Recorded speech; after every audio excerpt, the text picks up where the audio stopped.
All right. This is the bit where I like it to be quite raw. So, are you ready? Do it. You sure? Yeah, man. You want to get any more of that flame out? No, really. Oh, nice, nice. Hi, everyone. Welcome back to Braw Cast. And once again, we're on the road. Now, if you've never seen Braw Cast before, let me fill you in just quickly. Not only is it put on by our good pals, and of course, our Braw Beard Oils. Make sure to check them out right now. They've got some amazing stuff you can grab, particularly from the summer. But this podcast is not just about talking to people from the bearded alternative lifestyle community. It's talking about our friends from all around the world. We've had comedians, we've had wrestlers, we've had MMA fighters, we've had actors, we've had ninja warriors. We've had so many different people on, and that's the whole thing. It's a lifestyle chat. We get to talk to these people and we get to connect to them in a way that is just, it's a little personal, it's a little different. So today, full disclosure on this one. Oh, by the way, my name is Billy Kirkwood. Relax, I have never heard of me. But let me explain. I'm your host, and full disclosure on this one, I'm here with a very good friend of mine, Mr. Jamie Haining. Thank you, Jamie. You're welcome. Please don't be nervous. I'm a little bit. Don't be nervous. It's all right. It's going to be absolutely fine. Mate, almost Renaissance man as well. We're kind of like talking about this because, like, as I was talking to John about where you are right now, this was how I had to put this all together to him, right? So not only is he opened a studio, not only is he kind of effectively the patron of a charity as well, which is still doing great work and drawing awareness to issues, but as well as a musician, you're also a events promoter, a graphic designer, and you, like you say, you've just opened your studio. So yes. You're a busy man, Jamie. I do. I get bored easy. I don't like sitting about. Lockdown must have been a nightmare because, I mean, you had the graphic design business, of course, but the ability to do all the other things you wanted to do was just like, Well, I think I spent half the time rearranging gigs that were, yes, as you'll know yourself. Yeah. But no, I think it was a tough time for everyone. I think, but there was a lot of thumb twiddling. And the graphic design business was slow. You know, people didn't have money to spend on marketing. Yeah. You know, so that slowed down as well. It was effectively part-time, if working at all, for a lot of it. But fingers crossed. Now, here we are on the other end. Hopefully. There's all these different little strands of the Haining Empire, whatever we're going to call it. And we're here. In case you wonder where we are, we're on the roads. Full disclosure again, in my hometown of Irvine, just want to make that very clear. I'm still very proud of it. Here at the wonderful Ellis studios, you see I've cut off the top of the E, which was not my plan, but it's a big E too. We'll get back to a bit about that in a second. But no worries. You've, as long as I've known you, you've had a huge love for music. Absolutely. A huge love for music. Where did that? I thought this chair was going to go a little with you. Thought it was going to go. But it didn't. Drum stools. Stay tuned whenever you're watching. That's going to have somebody hooked. Love of music, where did it come from? It's always been there from as a kid. Listening to my dad's record collection back in the day, tape collection, and I remember him getting his first CD player. Wow. And it was just so exciting. They were huge. And it was... They were so big. Yeah, it was like that. But it was like it was the cream of Eric Clapton. It was his first one he got, and I think it was Stranglers or something was the second. Right. And that was kind of me set up from there. And then I don't know how it happened, but I developed a massive love for Simon and Garfunkel. Right, okay. They were always my favourite band. My big brother had a thing for Peter Simon? Paul Simon. Paul Simon, yeah. Who the fuck is Peter Simon? Paul Simon, because I remember he had like Graceland, which was like, I would never leave this album alone because it was like, it folded out and it had like all the artwork and stuff in it. I had the vinyl, I don't remember it was huge, it was huge. Yeah. But certainly in terms of, it kind of opened folks' eyes to music, so is that what happened to you? There was all these other, all this different type of... I don't even know, I remember being at my mum and dad's friend's house and they had a record and she gave it to me. And it was just like, I added on to my Simon and Garfunkel love. Was that a Simon Garfunkel record? It wasn't Bright Eyes or anything, was it? No, I didn't. I just want to make that very clear. No, I said, it still gives me the night shits even now.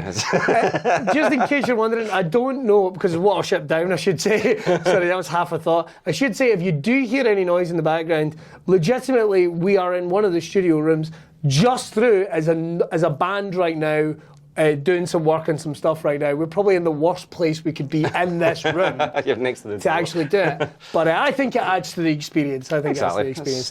So where did you start? Because you've got that little hook into music. Because your dad, I know, is very much into music, isn't he? Yeah. He's always been my kind of influence when it comes to that. Yeah. And it's always been the kind of rocky side of things, but apart from Simon and Garfunkel. But I was about to say. Yeah. Well, you know, beautiful songs, well written. Definitely. Well performed. So where did things take that little sort of side step for you? Because you are kind of influenced by, for me it was like my brothers and my dad. I can't even tell you what my dad listened to in terms of music-wise. If let's put it this way, if there was something on the TV, he'd usually sing it badly. But if there was a film, he always knew the words of black and white. God, the scourge of my life was black and white films during the day. But in terms of where did things take a jump? Did you get to school and you started kind of making that rock connection yourself? Yeah, I think probably when I went to high school, I think. Right. You know, I'd listen to a bit of anything, I still do, but when I went to high school, you know, it was about the time Nirvana came out. So, obviously I was a big fan of the grunge scene. I think I was talking about this with a mate yesterday, like 91, 92 was just the best years for music. Yeah. Rage Against the Machine and Faith No More. Everything changed. It's just like all the records that were released in that time were just incredible. So it just came from there, and I you know, just developed on that. I can always remember there's a band called Curb Dog from Ireland, and I saw them at the very first Tea in the Park, and they were a massive influence on me. And they were the band that made me decide I wanted to play music and be in a band. How old were you when you went to your first Tea in the Park? That was, 94, I would have been, 15, 16. I was about to say, but this was back in the day where you kind of could go to Tea in the Park a couple of years earlier and not be utter carnage. If you guys didn't know what Tea in the Park was, it's a huge music festival. I think it kind of started off Strathclyde Park, I think, which is where I first went to Tea in the Park. Should have been Irvine. Well, you know, here we are. Irvine had a shot, but Irvine said no. Well, apparently horses are more important, but never mind. Google that another time. But you get the bug then, 14, 15, that's kind of like the prime age. Yeah, and my dad had a guitar when I was young. And he never really played it. He wasn't very good, but you know, I'd play it when he did. Jim. Sick bum. Sorry, Dad. But no, I would always kind of fiddle away with it myself. Right. And so I've always been a bit of a guitarist, but never a good guitarist. Right. Okay. I've always been able to do what I had to do. So yeah, when I saw Curb Dog and I heard their first album, I just thought this is it for me. Great. And then, you know, it was all out starting a band, and I was in a couple of Stuarton bands, and then a band called April Floor in Kilmarnock, which we had a not success, but you know, we were certainly known in Kilmarnock, and we played down in London for record companies and. Right. But that's kind of living the dream. That's kind of getting things going a little bit. We were quite friendly with the Biffy Clyro guys as well, so they used to kind of... Never heard of them. Are they a popular band? They used to open for us. They were the opening band. Still are, boys. But I think they had the better mentality than us. We like to get drunk and you know, rehearsals quite often were just a fucking party. Whereas the Biffy guys they would treat it like a job. They would go and do rehearsals at set times, and you know, they just had a better attitude. And we just got fucked up, ultimately. But that time in music, I mean, like I say, as long as I've known you, you've always been a big proponent of other bands, and like I say, even the Biffy guys, and just really, you've always sang the praises of other music. Absolutely. And been passionate about other music, which kind of leads us to where we are right now. Yeah, well, that's the key word was passion. Yeah. That's all. And it's never kind of like I mean, you go to Germany and you. I'm not like you always say before all this pandemic, what have you. You were always heading off to go and check someone out. Yeah, absolutely. And did you ever think that was going to lead to the promotional side for music for you? Did you ever take an interest of helping to promote other guys, or? Yes and no. I think it did cross my mind, but it's something that I maybe didn't feel that I would be good enough at. Right, so I never really ventured too far into it. But yeah, I mean, I always wanted that connection with music somehow. Yeah. And maybe that just wasn't the right path for us, but you know, obviously that path led to here. Well, you have continued playing as well. Yeah. I'm getting a bit better. 43 and I'm getting a bit better. You got to practice, man. Listen, everybody knows that. Well, do you know that's the thing? I never practiced enough. I knew the chords, I knew how to play the guitar. I just didn't hone the skill. Now I'm playing constantly. Well, you've got no excuse. Cause no, exactly. You got a studio. I know, and I've got a habit of buying guitars as well, so I need to, I need to play them. Before we go diving into the studio aspect of it, we've got to talk about how the comedy promotion side of it, right? Which is bizarre circumstance if you think about it. Now, I think the first gig I ever did for you, right? But first of all, you've always been a comedy fan. We've talked about. You and I, just personally, have talked about comedy and what we like and what we don't like. Yeah, well, that's how we met. And all that type of thing. Me coming to see you. And even not necessarily stand-up comedy, it's just something we both like. Oh, yeah.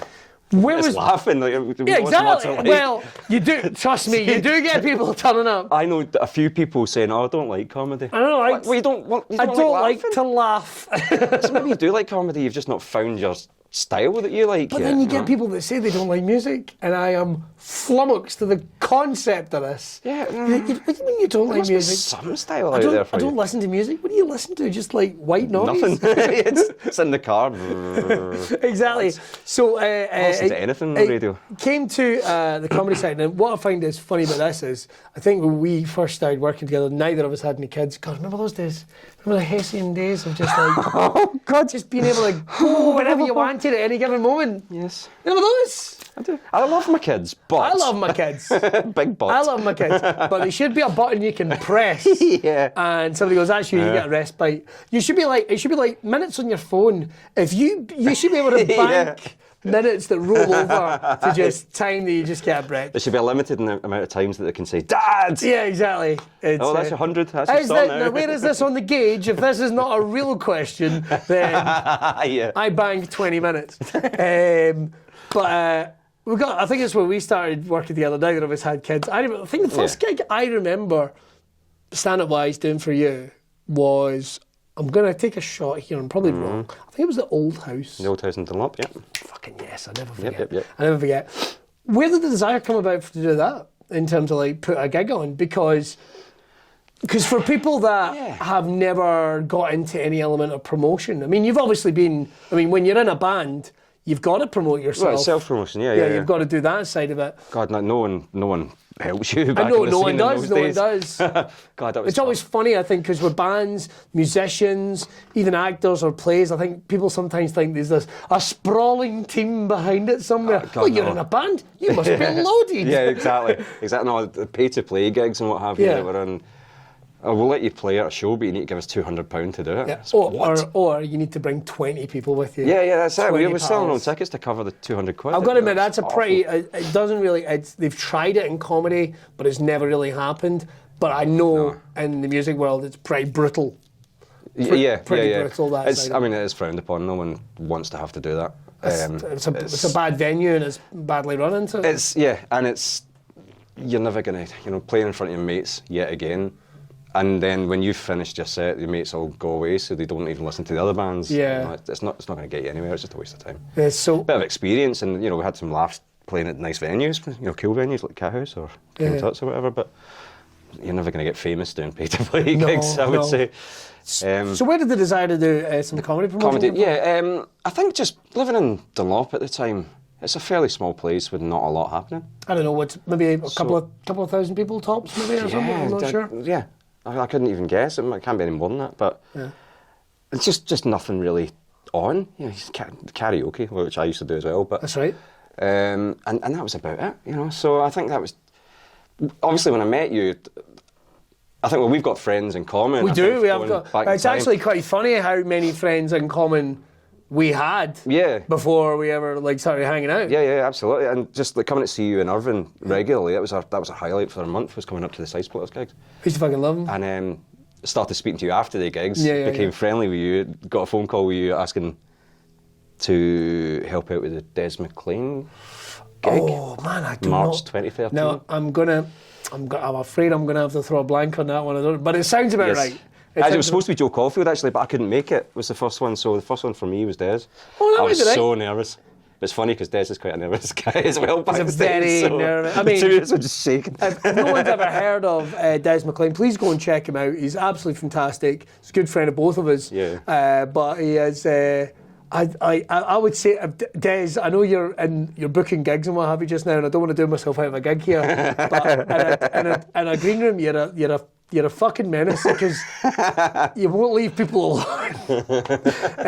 But it actually always relaxes folk and always brings them out. So, that was the first gig that I did for you, like to help you out. But the Dunlop one. Who was it? I think I can take a go at the lineup. I think I was hosting. Mm-hmm. I think Gary Little was closing, or Graham Mackey. I think it's one of those two. There was two gigs, and both of them were involved in different ones, I think. Yeah, so I can't because Pat Rowling was at one of them. Stu Who was at another. So I think in terms of like even with bands and what have you, I mean, you never know what venue you're going to turn up at. You never know how it's going to look unless you. Sometimes you get to do homework, you get to see videos, you get to ask people. I had no idea what the old house was going to be. To the point I drove past it 3 times. Now, it is called the Old House, right? So I should have known that it is an old house. And it is no big. It is literally someone's living room. But by that I mean there's a bar in it. You're performing in front of the bar, and sometimes it's crammed in the wee corner. Sometimes, and I can share this with you now, sometimes you turn up at gigs and you go, oh, for fuck's sake. I was just about to say the same thing. I saw your face as you walked in. You just kind of went, for fuck's sake. And it was a lovely gig. And I was about to say, it wasn't the number of people or anything like that. You're just like right in front of the bar. Oh, Jesus Christ, how's this going to be? Yeah, exactly. Getting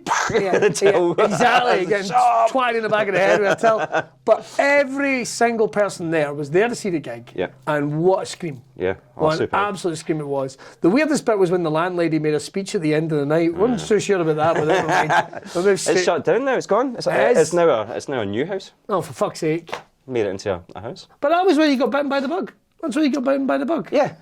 And I also did music shows in there. There was a guy called Jonah Matranga from San Francisco. Yes. From a band called Far. And when I was, in my kind of playing days, with '97. There was a huge Far following in Kilmarnock for some reason. The Biffy guys would put Far in probably one of their influences as well. Okay. And we just constantly in my car, just playing CD over and over and over again. I absolutely loved them. Not a huge band, but they used to tour with like Deftones over here and things. And for some reason, Kelly loved them.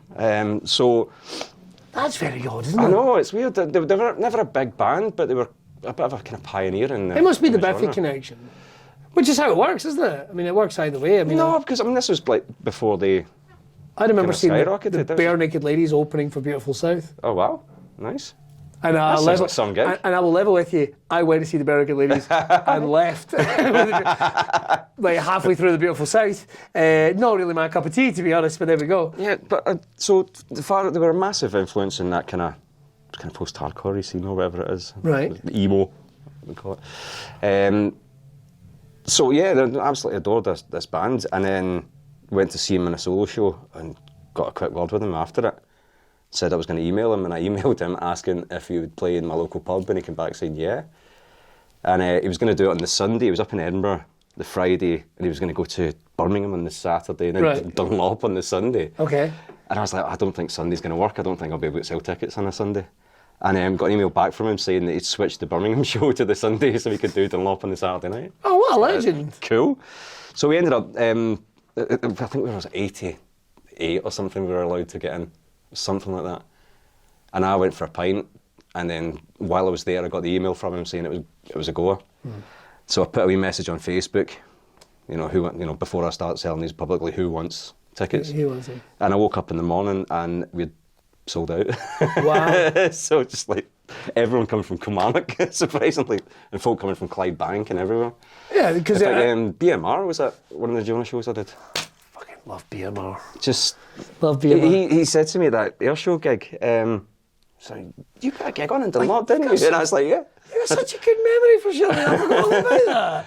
Fucking BMR. Absolutely. So yeah, and we ended up having to put a daytime show on. I was obviously the support act. Of course, why would you not book yourself on? I mean, the day before I put a drill through my thumb. I've still got the scar, and I was I don't know if I'm going to be play guitar, but thankfully I could. But yeah, so that was incredible. So we ended up putting a daytime show on just for the. That's what we thought we'll do a wee bit kind of nicer through the day, and in the evening just a bit kind of louder. And we did it. 5 times, so 10 shows. No way. Yeah. Well, across the weekend or just back? No, like kind of yearly, annually. Oh, brilliant. So yeah, just I think we missed 1 year, but like, over 6 years we did 5. Hopefully we can get him back soon. 5 times 2. That'd be great. Yeah, I did actually speak to him recently, but probably a 2022 thing or something like that. That's something else that I'm thinking about doing. Big gig. Oh, really? We're talking Grand Hall, yeah. Well, Grand Hall's not that big. Come on, some of us have played it already. 1,600 or something like that. Come on, you fill that. You played the Grand Hall? Like yeah, I've done the Grand Hall. Cool. It's neither here nor there. Solo or as part oh, no, I can't even remember. Can't even remember. It's been that long. That's details, Jamie. That doesn't matter. I played the Grand Hall. I don't think I could fill a Vauxhall Safira right now, so we'll see how we get on. But in terms of the comedy connection, kind of put roots into the community, not only within comedy, but within the local area. You got to do other bits and bobs. Now, as part of that, there was the graphic design business. Yes. I mean, even from down to doing just the posters and what have you. I know it's what you're trained in. Yeah. It was quite handy having a internal marketing team and myself. You don't have to send it away to someone and hope for the best. Don't have to pay for it either, which is always quite nice. But it's a harsh industry because I think everyone, because of the ease of, we've talked about this, like the ease of being able to design things on your phone and all that. Well, I say the ability to do it. I was about to say the ease, the ability to do it. But then you actually have to have the skill and the practice and the knowledge. Anyone can buy a guitar, it doesn't make them exactly, a world-class guitarist. It doesn't make them a musician. I think that the software companies are desperately trying to encourage everyday people to buy their software. Yeah. So it's kind of diluting the industry a lot, I think. But, you talk about doing a poster and someone will say, oh, my nephew's got Photoshop. Oh, right, okay. Firstly, you don't design it in Photoshop. Secondly, has your nephew ever done anything like this before? So he's done a raffle at the school. Yeah. Comic Sans done on there. This isn't like putting like graphic media packages together. Like this isn't like from the simple gifts that a marketing campaign is going to put out to whole menus to an entire marketing an entire marketing package that then has to be maintained. Yeah, exactly. How hard has that been? Because you and talking of timing, right? Literally, you were started off because you'd been doing this for other companies and for other people. Yeah, I worked for an agency in Glasgow, and then you launched your. I started a company up in the background. Yes. Slightly. Don't know if that's appropriate, but don't know what you're talking about. So the intention was for me to open my own place, and as luck would have it, I got made redundant. So I was able to start up my own company with some money in my pocket. There we go. So yeah, that was. And you started off locally as well, but now that's kind of expanded. It has expanded. I think getting the rehearsal studios was a bit of a coup. I think I'm really pleased with the building we've got, but we've also got 5 offices up the stairs. That's what we have to. I mean, during lockdown or during that period, you were in an office in your house. Yes. Which, like so many of us self-employed people, it's an office in your house, a cupboard under your stairs. When you guys have been watching me for a year go slowly mad. I don't think there's any two ways about it. But then we do find ourselves where we are. Yeah. I think home offices are dangerous. You've got kids, and I found myself working at 2 a.m. too often. And it's just, so I was quite lucky. Get in the studio and had extra space upstairs, and as you say, things have expanded. Yeah. Coming out of lockdown, I don't know whether it's a lot of people are starting their own businesses up, so we've got a kind of bit of a start-up. Catch, I don't know what the word would be, but so we are getting a bit kind of busier from that point of view. But also because you're taking people on, you had to hire people. Well, that's exactly it. We've had to hire a web developer because we couldn't keep up with the demand, and I teamed up with a guy, Scott, who became a director within the company. I sold him half the company, and he came on board, and he's got a sales background. Right. But we didn't even get a chance to use his sales skills because we were just too busy, So we had to get the web developer, so we did that. And I was like, if he's getting assistance with the web, I want assistance with the graphics, so I had to take on a junior designer as well. Do you think there's a little bit of people have been in lockdown, ideas have been, because people's desire to do stuff has never gone anywhere, even though, lockdown goes on to a dark period, but now people are almost like, well, I want to launch this business, I want to do that. And the nephew that can do the poster becomes revealed like he's not really up to it, you know. And they're kind of, but people are wanting to do things well now. Yeah, it's almost like the time has made them go, I want this done properly. I think so. I think if you're working the daily 9 to 5, you don't, you know, all you want to do when you get home is chill out. Yeah, you know, spend a bit of time with the kids or whatever, or do something nice. No, you don't stop. You know, when you're not working every day, when you're furloughed or whether you're, you know, unemployed or whatever, you get time to think about what you actually want to do. Yeah, and I think that's been a lot the case. Which brings us to the studios. Yeah. Which brings us to the studios. First of all, foremost, where did the genesis of this idea come from? Because I mean, obviously you've got a love of music and what have you. Yeah. Hey, we've all thought about, you know, it'd be nice to get a wee office. Like, I won't lie, even for just writing dick jokes more than once, I'm like, you know, a wee office would be nice, somewhere I could just go. But it's never that easy. But where did the genesis of this building come from? Where did you go? You know, a recording studio would be quite cool. Well, and how did you get it past your wife? That's what I want to know. She was really supportive, actually, for the first time ever. No, but it's something I've always wanted to do. I used to rehearse in Shabby Road in Kilmarnock. Do you remember that? Oh man, I heard of it. Yeah. It was the Trash Can Sinatras that run it. So that was are they a really. Still a thing? I think they're abroad now. I think they're still in America. Oh, that'd be good. Well, yeah, I think that's all right. If you guys want to come on the show, we'll have a chat. Yeah. There was really sound guys, and you know, we used to kind of meet the guitarist quite often in Paris Match and have a beer with him and stuff. You know, and he recorded us actually once, but it didn't go particularly well because they were all wrecked. I was just like, come on, guys, professional. And well, that was a recording. Yeah. So I don't think we even heard it, but no, that was great times, and it was, you know, it was really crazy. You pay £80 a month, and we had a room with a key. Wow. 24/7. So we lived in it half the time. So that's probably why we were pissing about and drinking too much rather than taking it seriously. We had a place to go. So where did this come from then? So that was since then. You know, I've always wanted to do it. I think when I was working full time back in the early 2000s, I'd looked into it at that point and just didn't. It wasn't feasible. Just, you know, rent compared to the income. But, you know, now it's more of a passion project. I don't really care if it makes me rich. Yeah. I would rather it broke even and enjoy it. But it's doing well, because people have really embraced it. It's getting there, yeah. I'm about halfway where I'd like to be. So, you know, it's kind of breaking even. Yeah. So, which sounds hypocritical what I've just said, but, you know, I wouldn't mind making a couple of pence. But, yeah, I think if we got another kind of 4 bands weekly, regular, we'd be, you know, looking good. Do you think there's an element of, like, when you're maybe a wee bit younger, you're like, that's far away, you need a lot of money to do that. But as you get a little older, maybe even lockdown, maybe even the things happen in your life, maybe you go, fuck it, let's go. Well, that's it, and I think it's, you know, I think the key for this studio is the 2 rooms, the second room. You know, if it was only the 1 room, it's not feasible. So the second room now is open, so, you know. And as I say, we've got the office upstairs, so the design business is upstairs, chipping in with the rent also. So, you know, I can't complain, it's just all fell into place. Now, it's bringing together your passion in music. Yep. We've talked about using this building even for maybe comedy gigs or something. Maybe some previews if we could, I think we could probably do something there. So loads of plans, but it would be ill of us not to talk about Ellis Studios. Yes. Ellis Music Studios, a wonderful tribute to your son. Yes. How did you approach that in terms of wanting to bring that together, or was it you had the idea and you just thought this would be a wonderful case? Well, do you want?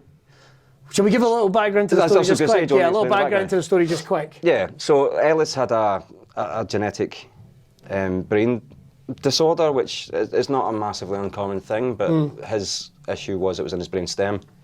So when it was bleeding, it caused him massive difficulties until his ability to breathe went, and by the end his ability to, you know, do the toilet and stuff like that had gone. Yeah.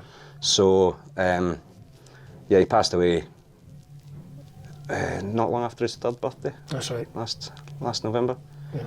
So there is a step before the studios. I actually bought a guitar. Right. And it was the most expensive guitar I've ever bought. But I decided, you know, that was going to be my tribute to him. It was going to be called the Ellis. Ah. So I got the wee font and made up like a wee truss rod cover with Ellis written on it. That's very cool. And that became the logo. Oh, so that's the logo. Technically, the studios are named after my guitar, which was named after him.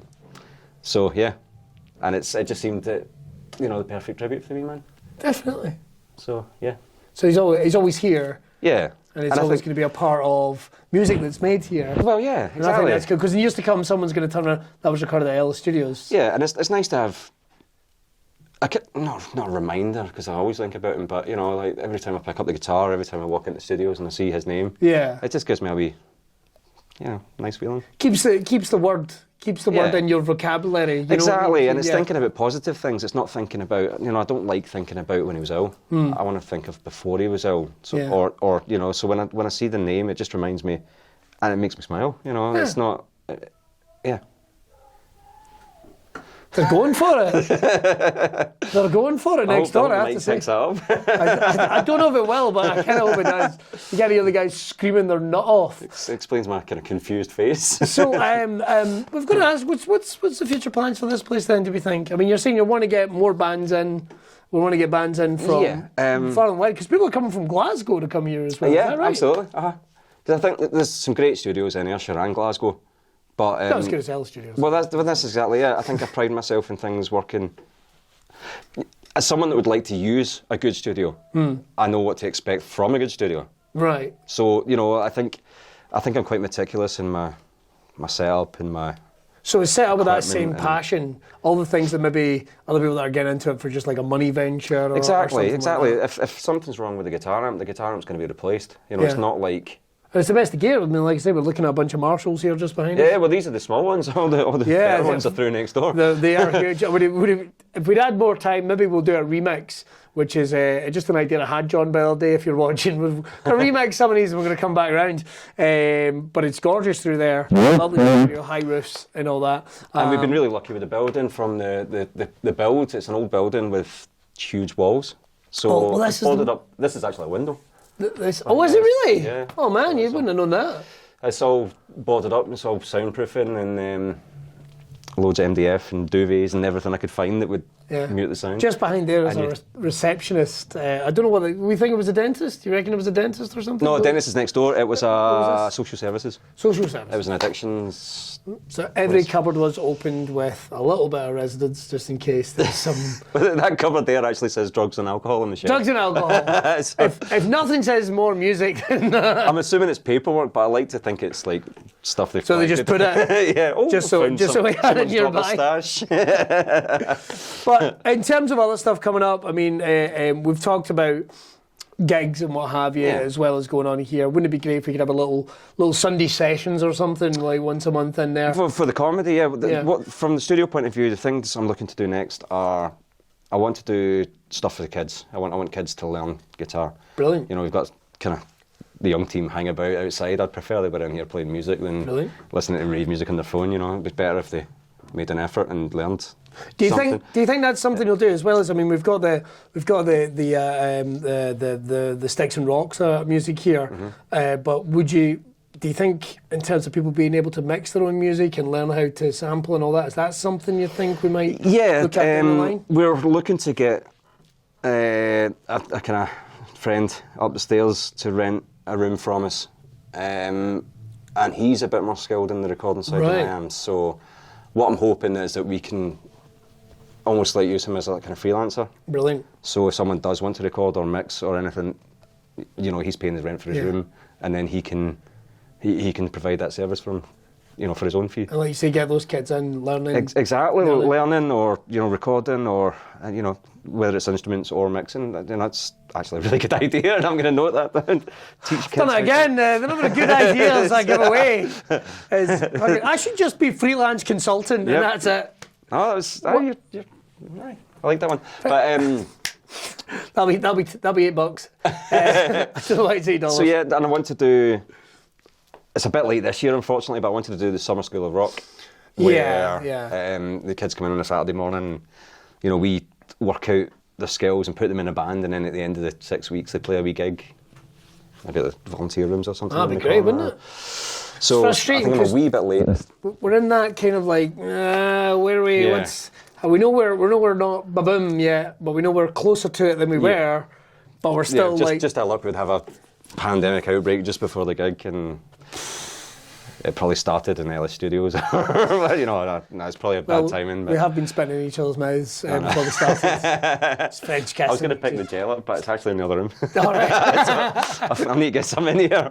So, if you were to get us a couple of things, first of all, if someone was wanting to get into I don't know if it's a lost art or anything, but actually getting into recording studios, actually getting into rehearsal studios for young musicians, was that the advice you would give folk? Get out there and just practice as much as you can and start putting music down? I may be wrong with this, but I've heard that sales of musical instruments are at record levels during lockdown. Yeah. I think folk were looking for things to do. So, if you've went and bought a guitar, don't leave it in the cupboard, play it. Yeah. Learn it. Get someone to help you learn it. Yeah. We'll be providing tuition at some point in the future as well. Come here. And get someone to teach you. Don't just use a YouTube video. The YouTube videos are pretty useful, I'll be honest. Yeah, really? Yeah. I've learned how to play. I was playing bass in a tribute band recently.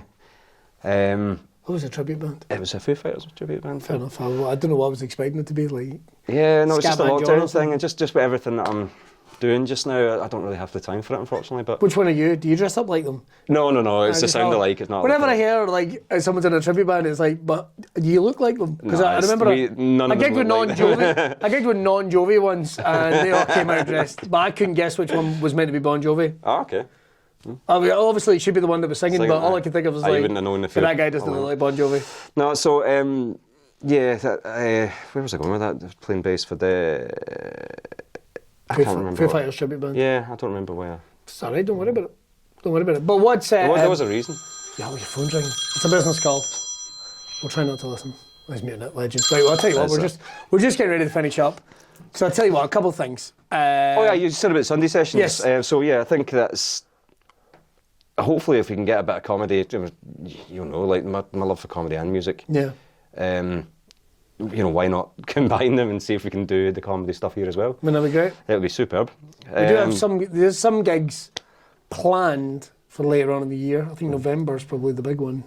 For me, they bring on events in Troon. Yeah. Which your good self That's is hosting. November, isn't November 19th. So, November 19th. It's still a wee while away. Fred McCauley headlining. Your good self hosting. Hammersmith. MC Hammersmith and Scott Agnew. There we go. It's a fucking belter of a lineup. Good lineup. I can't speak for the rest of them, but I know I'm very good. It's what, $12.50 a ticket, I think, plus fees. Bargain. Come on. Assuming we're allowed to have it, because it has been cancelled for a year and a half. Somebody's left a voicemail. What about it?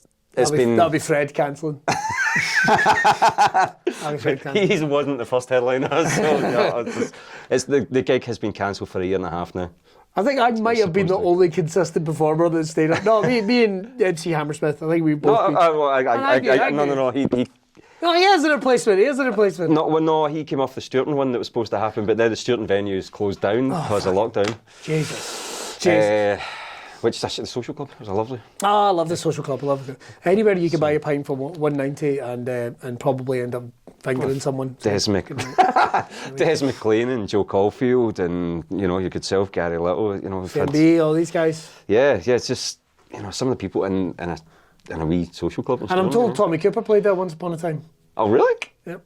Apparently that's what Tommy Cooper would do. He would tour the country and he would go, I'm Tommy Cooper, do you want a wee show tonight? And they would go, aye, and he would pay for his hotel. The bands used to be like that as well. The Beatles and stuff would play in small, who was it? The Clash were at the Magnum in Irvine. Why not? I think my dad used to go to Dalry Town Hall to see Dalry Town Hall? Yeah, to see big kind of soul bands and stuff. Keep me back there anytime soon. Well, but musicians are desperate, I think. They're bringing on events. Hopefully there's going to be some side splitter stuff as well. There's going to be, hopefully, I think just getting back out there. Just with lockdown, it's not worth the risk. But if it's going to be postponed, what's the point, kind of thing? So let's just wait till we've got.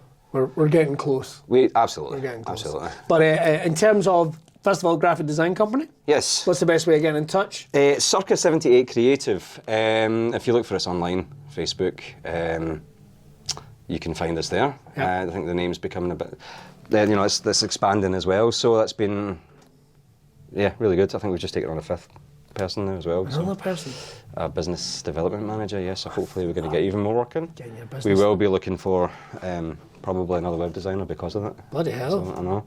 And it's only 4 months, it's just went... Phew. And of course, here we are at Ellis Studios. Loads of plans for here. Yep. Like, I know you've spoken about podcasts and all manner of stuff. Hopefully they'll also just become a creative hub. Exactly, for independent artists, shall we say. Exactly. And, you know, obviously your comedy links and stuff, I think that's something that we should be... Oh, I'm wanting to do some podcast stuff here, 100%. 100%. But in terms of people getting in touch about even how to book it, or even just check out what you guys are up to, because in a short space of time, it's got a bit of a buzz around it already online. Yeah, absolutely. And, you know, the kind of newspaper articles and kind of, you know, just folk are hearing about it, so... Yeah. Which is all good. So the website is ellisstudios.co.uk. You can book on there, you can get the information, you know, see about the equipment. Or contact us. The phone number's on there as well. But I will say the number for the tuck shop is not on there. There's an honesty box, which thieving bastards have not put their money in. So whatever way you want to look at that, just... It's actually me that seems to drink all the cans of juice. I am that thieving bastard. Take the heat off Jamie.